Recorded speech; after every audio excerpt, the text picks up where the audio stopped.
I'm Hemant Mehta. And I'm Jessica Blumke. And you're listening to the podcast for FriendlyAtheist.com.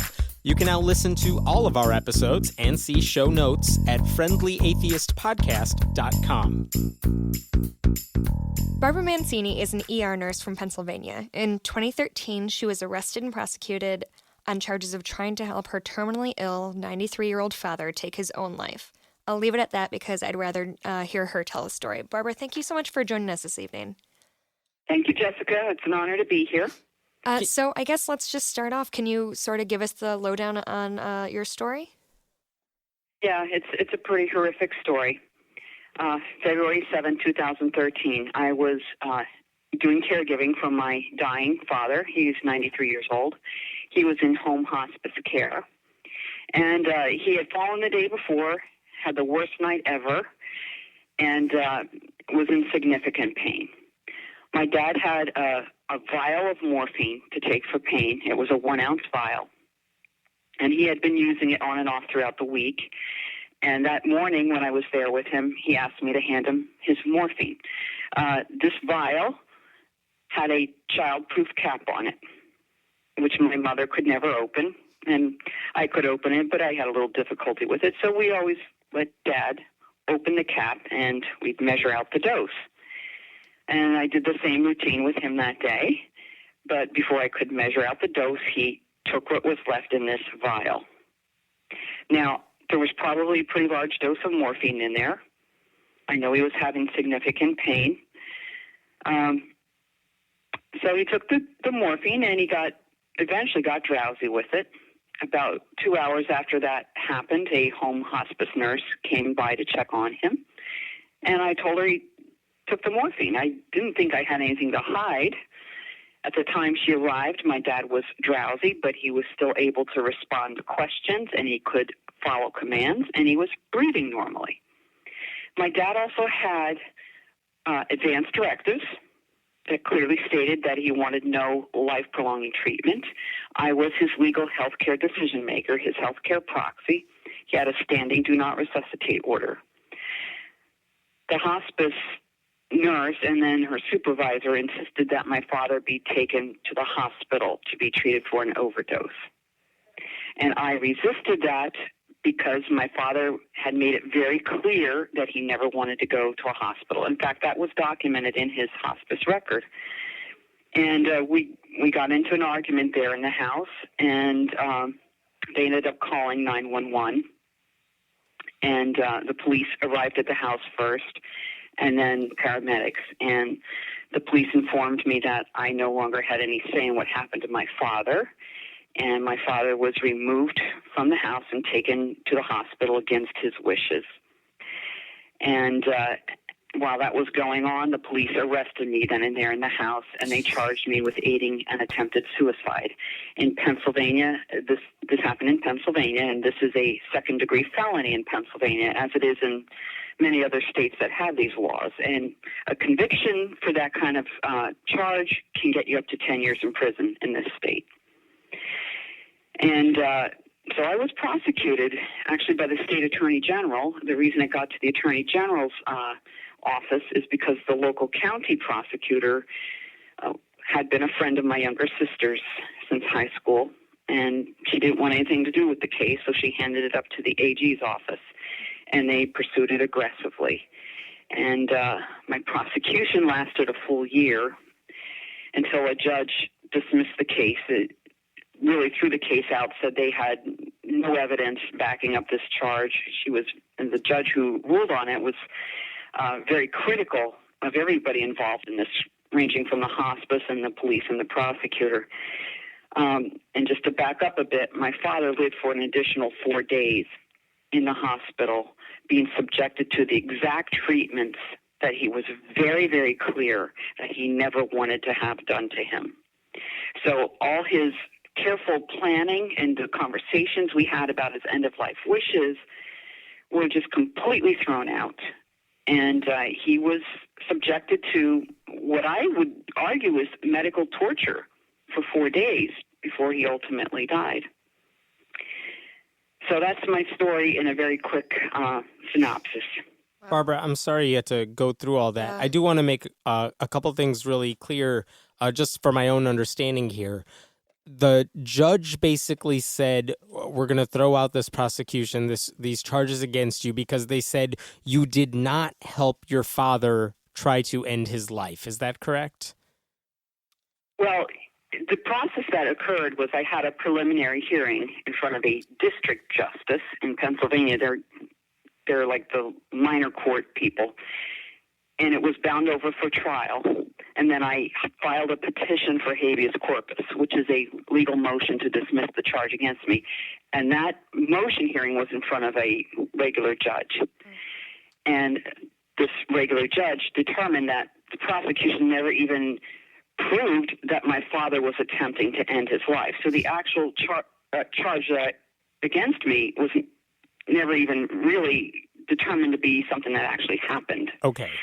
So that was one part of her very scathing ruling that she pointed out. But the other part was that all the evidence that was submitted by the prosecution was inadmissible hearsay evidence received from second and third persons, and it was then contradicted between direct examination and cross-examination. So there were a number of problems, procedural problems that occurred with the prosecution.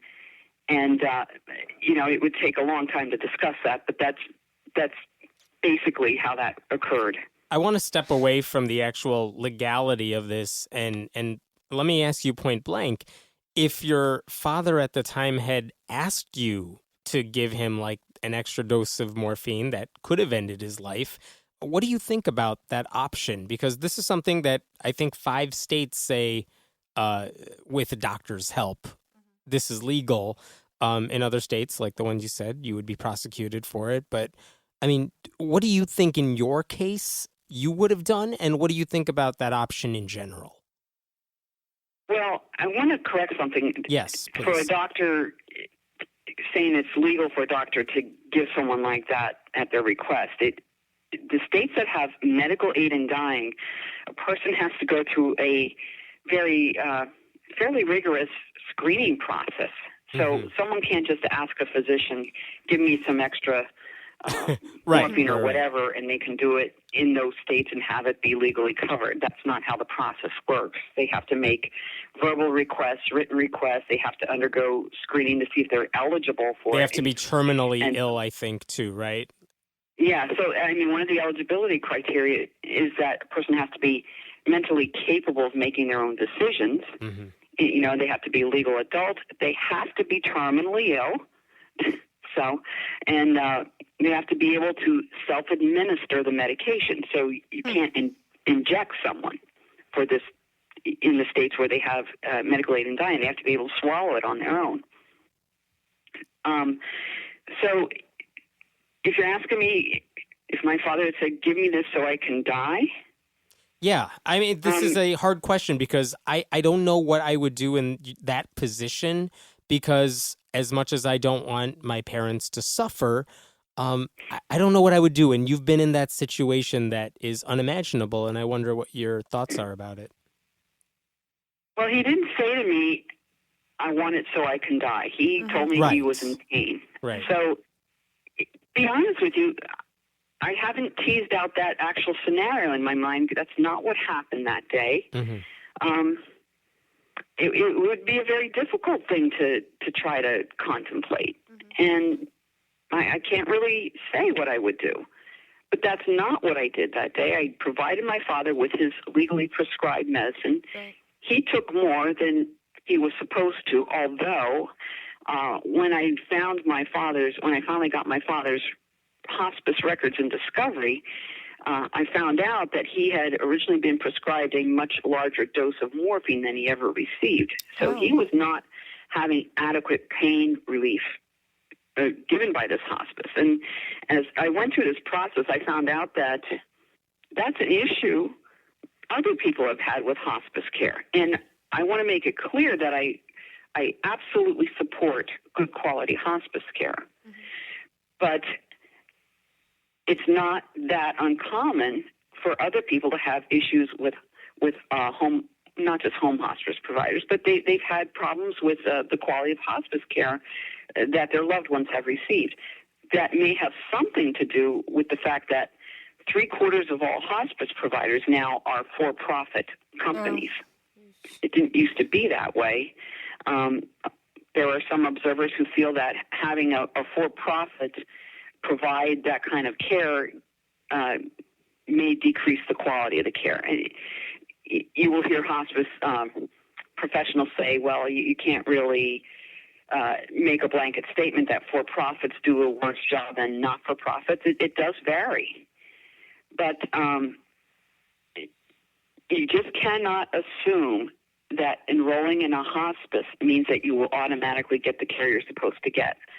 Unfortunately, I made that assumption. I very naively made that assumption that, they would do what they were supposed to do, and they didn't. So I think that was what set my father up for that situation that day, because he had pain that was not relieved. And that's one of the selling points of hospice care, is that they will help your loved one die in comfort and with dignity. And that's not what happened with my dad. So any request about hastening someone's death absolutely has to be preceded by the question, are you receiving adequate care for your end-of-life symptoms? And if the person's not, then that's a real problem that has to be addressed. So I mean, obviously there's a lot that's upsetting about your story, but the thing that's really sticking with me is the fact that he was brought to the hospital and put under this care that he didn't want, and not just that he didn't want, that he had documented that he didn't want. How does something like that happen? Well, how did that happen? Here's what happened after I was arrested. My elderly mother, who had gone to the ER with my father, was asked by the hospital to give her consent to allow them to treat my dad. And I was at the police station at the time. She called me on my cell phone, and she asked me what she should do. And I said, I think you should follow Dad's wishes. And the police captain who arrested me then took my cell phone, spoke with the ER physician, and in front of me he said, if he dies, meaning my dad, things will go worse for her, meaning me. So that information was relayed to my mother, that if my father died, I would be in much worse trouble. Now, he's already dying. He's terminally ill. So my mother's placed in the agonizing position of having to choose between honoring her promise to my father. She loved him. They were married for 62 years. She had to choose between honoring his wishes or helping me, her daughter. Now, just imagine being put in that position. She really felt like she had no choice, so she gave her consent for the hospital to treat my dad. And so they started doing normal, blood tests, that kind of thing. My dad was there for another 2 hours in that ER, and then he got more drowsy, but he never stopped breathing. And they gave him a reversal agent for the morphine. They gave him a dose of Narcan. And he was just absolutely livid, pulled out his IV, tried to leave the ER. He was furious. He knew I was in trouble. It was a horrible scene. But he ended up being admitted to the hospital and endured 4 days of unwanted, painful treatments. And he eventually died of pneumonia. Was he conscious through all of this? Not through the whole thing. He was initially, though. That first night in the hospital, he developed a high fever, went up to 103. He then quickly went downhill after that. He developed kidney failure, heart failure. Like I said, he got pneumonia, and then it progressed to overwhelming sepsis, which means infection spreads throughout the body. So it was a very rough end for him. I do think an important point to sort of circle back to is that you are a nurse, so you do have medical understanding of what was going on. You weren't. Do you think that the fact that you have that medical knowledge colors things in one way or the other? Because, like, on one hand, you have a greater understanding of the really, very real pain that your dad was in. But on the other hand, you do have that medical knowledge to know, like, if he had asked you to help him end his life, you would know how to do that. Do you think that made any difference in when they were coming after you? I suspect that it did. Yeah. I mean, I can't know for certain Sure. what someone else is thinking, but I suspect that had something to do with it. Let me ask you about some of the positions critics may have. One is that if we allow assisted suicide to become legal, there are people who may take advantage of that. They may that the people who want to end their lives, they're being manipulated, they're being taken advantage of by people who may not have their best interests at heart. But like you mentioned, in the states where it is legal, there is a long, arduous process to be able to be eligible for that to be legal. I'm just trying to wonder, what are the critics? Play devil's advocate for me for a second. Mm-hmm. Why are people so opposed to letting someone who is, let's assume the best case here, as far as we could say that, so to speak, which is to say that if they are terminally ill and they are suffering, what is the argument to saying that person should be forced to stay alive against their will?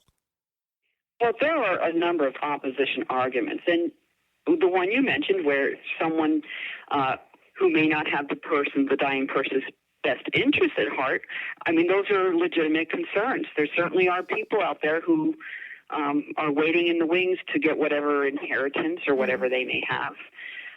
But the way the aid in dying laws are written is that the request has to come from the dying person. It can't come from a relative. And if there's any suspicion that the request is generated because of depression or some other issue, well, they don't get the prescription. So I don't know if I would say it's an arduous process, but it's a detailed process, and there are a lot of people who just don't qualify. Certainly other objections have come up about it, and not just about taking advantage of an elderly person. The most strenuous, I think the most common objections are religious objections. The most well-funded and vocal opponent of medical aid in dying is the U.S. Conference of Catholic Bishops. But there are some disability rights groups that oppose it, and most state medical societies oppose it. They say that their role is as a healer, and my answer to that is, if you can no longer heal, are you just going to allow someone to suffer? Yes, hospice care can help a lot of people, maybe most people, get through the very difficult discomfort of dying, but they can't help everyone. I mean, that's just not true, that everyone can have a peaceful death under hospice care. The other issue is personal autonomy. Should an individual have a say in this most personal decision about their own lives? I mean, I certainly believe they should. Another reason I support medical aid in dying after this whole process that happened with my father is that studies showed that in Oregon, end-of-life care improved after medical aid in dying was enacted. Really? It increased hospice and palliative training for physicians. Advance directives are honored. So, it had positive effects in a lot of other ways. No question, there are people who really, really object to it. And one of the religious arguments is that life is a gift from God, and we're not able to take that away because we didn't provide that. Well, that may work for people who have those beliefs, but I think most people would agree that we shouldn't be imposing religious beliefs on other people. I cannot for the life of me understand how, like the Conference of Catholic Bishops, people who are so pro-life, self-proclaimed so pro-life, that they would argue that we want to force you to live even when you are suffering. I mean, it's one thing to say we want to protect the fetus or something, but when someone's near the end of their life and they're struggling, to force them to stay alive seems to be almost the opposite of pro-life. That was Mother Teresa's whole entire thing, right. Is she thought that suffering brought you closer to God. So I don't know if that's what their logic is. That's true. I mean, that line of thought says that suffering holds valuable lessons for the dying and for their loved ones, and it can lead to redemption. I mean, I have no problem if someone that personally believes that, and if they want to go through that on their own. Right. fine. I mean, I won't object to that, but I don't think that should ever be imposed on people who don't share those beliefs. Yeah, it's easy to say all that stuff when you're not the one in dying. pain. Yeah, I mean, I think there's, some of the arguments that you cited against physician-assisted suicide hold water, especially talking about disability rights activists, things like that. But for me, I don't know if I could ever get past the autonomy thing. Like, I don't want anybody to tell me what I can do with my, like, I know it's such a slippery slope or whatever, but like, I don't know, I feel like if I want to die, that's my right to die. I don't have the right to kill Hemant, but I have the right to kill myself. Glad to hear it. Mm-hmm. And legally, you have the right to end your own life. Ending your own life, suicide is not illegal anywhere in the United States. Right. What are they going to do to you? Well, yeah. I mean, I'm not joking about it. Like, but if you it's illegal for people to end their own lives, and people who would, attempt suicide and fail could be jailed. Right. Yeah. That isn't in the not so distant past. But I mean, you can end your own life if you want to, but there are laws in most states that prohibit anyone from aiding someone in ending their own life. What? So tricky. I want to make a distinction here because you've used the phrase assisted suicide, and we don't use that phrase. We call it medical aid in dying because plus there's a big distinction between someone who has a mental illness, is despondent or depressed, and carries out an act of desperation, many times violent, versus someone who is terminally ill and suffering and has the desire for a peaceful death. So that's why we call it medical aid in dying. Someone's already dying. They probably want to live, but they have a terminal disease that's causing their end of their lives. So we look at it as one more option for people among several that you can exercise at the end of life. Were you an advocate for any of this stuff before you were put in this situation? Did you know about these issues and the controversies?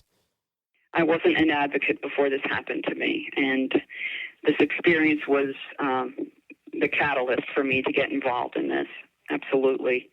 I mean, I was kind of vaguely aware of all that, but I didn't think all that much about it. But I've certainly learned a lot in this whole journey over the last 2 years.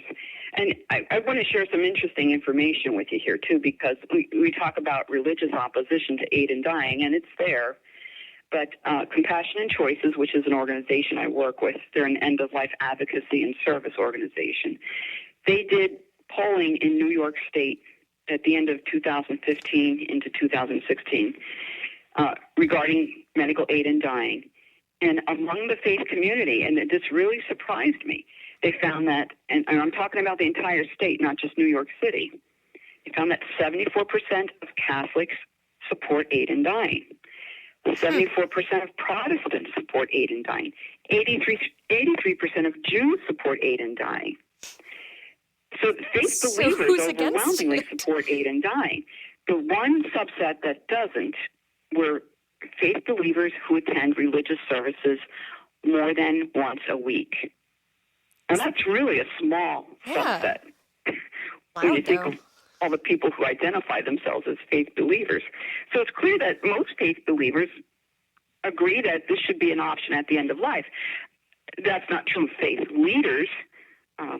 Almost all religious doctrines do not support something like aid in dying. But I just thought that was pretty interesting polling numbers because I didn't expect to find that at all. That is interesting. In what ways the group that you work with, what was it called? Compassion and Choices. Compassion and Choices. What are some of the big things you are advocating for? Is it more educating people on these issues, or are you lobbying state governments to pass laws to make this a legal thing? Well, I mean, we do support medical aid in dying legislation, but we also support legislation that improves end-of-life care, ending unwanted medical treatment, which is a big problem for many, many people, especially as they near the end of their lives. A lot of that has to do with the fact that many people don't want to discuss their end-of-life wishes. You know, we kind of live in a culture that's very disturbed by the concept of death. So many times people are reluctant to have these conversations.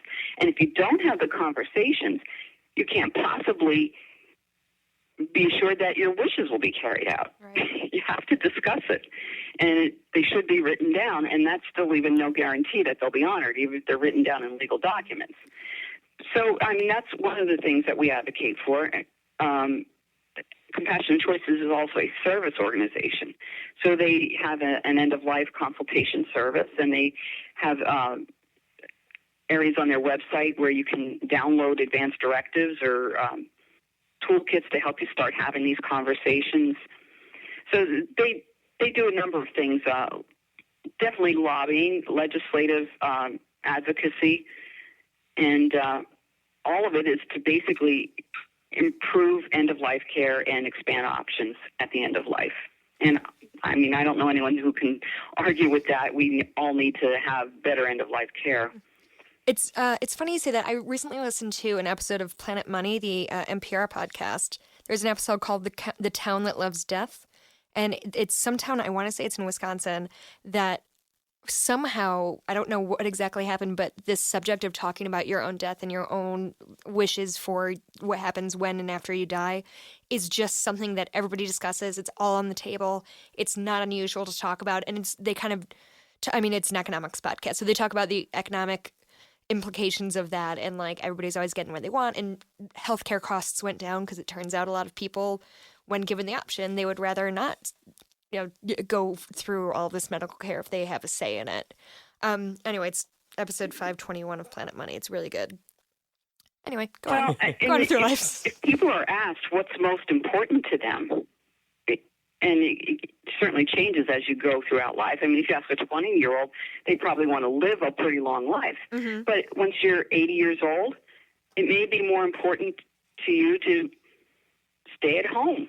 Yeah. And not go to the hospital every time you're not feeling well. Quality of life issues matter to a lot of people, and we'll never know that unless we ask them what matters to them. Mm-hmm. So even if people don't want to talk about actual end-of-life wishes, if we can at least ask what's most important to them right now, that can be a guideline to giving them what's appropriate care. Mm-hmm. And I think the best care and the most appropriate care is care that's based on a person's personal values. Mm-hmm. And that will be different for each of us. I could be wrong about the details here, but I remember when I was looking you up, I came across a story about Brittany Maynard, who famously talked publicly about how she was going to end her life in the care of, in one of the states where that sort of thing is legal. And because she was so young, that got a lot of media attention. But I remember reading that I think she reached out to you about this. Actually, I reached out to her. What did you sent say her to a letter. her? What did you say to her? Well, I can't remember the exact thing, but I basically told her that I admired her courage for speaking out about it, and that I wished I'd had the chance to meet her and speak with her personally. And I only sent that a week actually before she died, and I got a message back from her, and I never expected her to respond to me. And it was a very moving response, and she hoped that I would continue to speak out about the rights of people at the end of life. And so I think she is a woman who was very courageous, and she was a game changer. She got people talking about this, and that's really the very first step in this whole process. We need to talk about what we want if we become very seriously ill or terminally ill. And, dying has changed in the 21st century. Mm-hmm. People can live very, very long lives, even people who are seriously ill or terminally ill. You can still live a very long time. So the questions need to revolve around what kind of care we want and what's the most important to us, depending on what kind of situations we're facing. Mm-hmm. At some point over the past couple of years, and I'm not sure the exact date, you told your story on 60 Minutes with Anderson Cooper, and I'm really curious, after that segment aired, what was the response that you got? What did that do for the advocacy that you do? Well, after I did that, a lot of people wanted to hear from me a lot more. So it definitely helped. I had started speaking out to groups publicly, and after the 60 Minutes piece, more people wanted to hear from me.